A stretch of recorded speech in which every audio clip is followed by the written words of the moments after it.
As of recent, it seems like there's so many different niches in the Pokemon hobby. If it's collectors, flippers, and investors, there's pretty much room for everybody. But it does seem like there's more investors and people that treat these cards and talk about these cards like they're stocks than ever before. I did talk about this topic in my last couple of videos, so I definitely recommend you guys go check those out. I wanted to go a little bit more in depth. And for full transparency, if you guys are a fan of this channel, you know that I'm pretty much like a hybrid investor slash collector, but mostly collecting. I like to stash at least 1 or 2, maybe 3 booster boxes for future fun or future trades. I don't know if you would really call that an investment. I do primarily crack open packs and collect singles, so that's where my collection side and that's where my heart really lies. Now, scrolling through YouTube the other day, it just seems like there's so many people just talking about investing in Pokemon and how to retire off of Pokemon and just taking the full financial route when it comes to buying Pokemon cards. Now, this whole investing thing, it really intrigues me.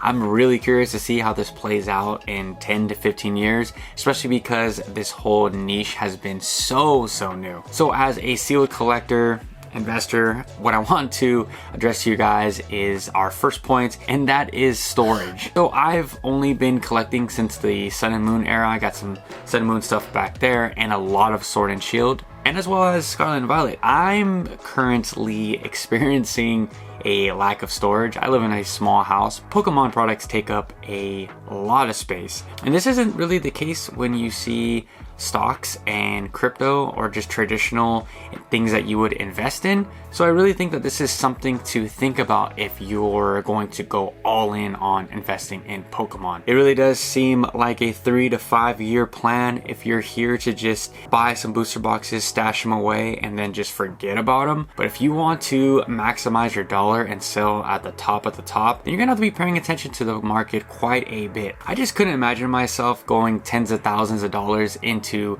sealed collections or booster boxes for a 2x profit. To me, it personally doesn't make any sense because there's other places that you could invest your money into.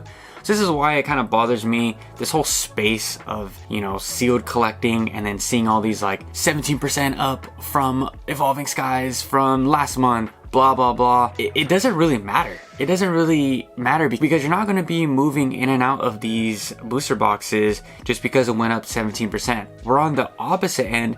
If you're in stocks or crypto or any other digital finances, you can just flip that right then and there. There's so many more steps to making a profit and selling these products.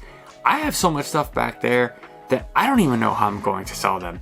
I would personally like to throw them up on Facebook Marketplace or OfferUp so I don't have to pay that crazy 15, 17% eBay fee, ship it, hope that the buyer even gets it and doesn't complain about how awesome I packed it. So there's a lot of things to think about when it comes to investing and going all in into Pokemon. It really bothers me when I see people on Reddit just talking about like, what's the best set I need to invest in and throw my last $2,000 on my life into. If you're one of those people, I just highly recommend looking in other areas. Yeah, collectibles are a great way to diversify your investing portfolio.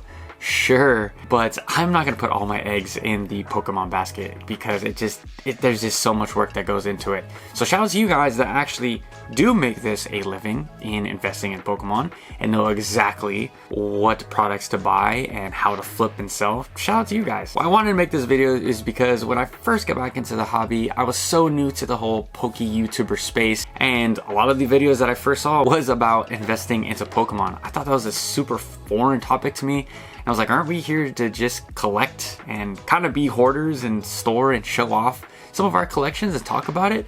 But it seems like out of, you know, the Logan Paul COVID boom, that people just started treating this exactly how they do sports cards. And as much as I love sports, I mean, I got a Golden State Warriors t-shirt on right now, but as much as I love sports, I don't really want to see that side into the Pokemon market. I understand that Pokemon has so much interest, and there's a lot of people in this hobby that have zero interest in the characters or the anime, or have no nostalgia attached to how they buy. So seeing all these investment videos actually just makes me want to rip open all my Evolving Skies and just have fun now instead of saving these booster boxes for God knows when, for when I sell these for, you know, 2-3x, make $1,500, is it really going to change my life?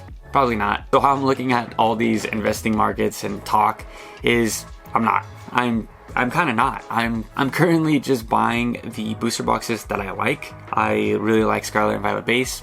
I bought a bunch of Silver Tempest and Paldea Evolved, and I just like those sets. Maybe one day I'm going to, like I said, trade them or open them up with my kid. I see a lot of people arguing in these Reddit threads talking about how uninvestable Pokemon is in the Scarlet and Violet era. To be honest, that just makes me so happy, because I get to scoop up all these singles for cheap. English is a little bit different. English prices are pretty much going up, where if you're a Japanese collector or you don't really mind what other languages these Pokemon cards are in, it's a great time to buy. And do I say maybe invest into some of these cards? We never know in the Pokemon market how fast things can swing. It was only a few months ago that every Japanese booster box was 2 to 3x how much we're paying now. So things can change literally just like that. Man, Pokemon has had a crazy glow up in the past couple of years. It went from pretty much worthless collectibles. Danny Phantom was talking about how he was buying Charizards, base set Charizards for like $100, way like 2 to 3 years before the Logan Paul boom. The Pokemon was just worthless, you know? No one really wanted them like that. The prices weren't really spiking and people didn't really care. And I kind of feel that's how it's going in the Japanese market, and that's why I've switched my sides. I'm not saying no longer collect English, but I'm pretty dedicated to Japanese and other Asian languages, because the cards are just the cards. They're affordable, you pick them up anytime you want, they're still cool. That's how I came into Pokemon after the Logan Paul boom, and I wish and hope that it still stays that way. Let me know in the comment section down below, do you guys care about this whole investing space? I know I make some videos that it seems like you guys enjoy. I don't want to give you guys a wrong look of myself when I talk about investing into Pokemon. I'm not talking about opening a store or putting my, my whole life savings or my entire, savings portfolio into Pokemon or collectibles. Are you guys just purely collectors? Are you guys a hybrid?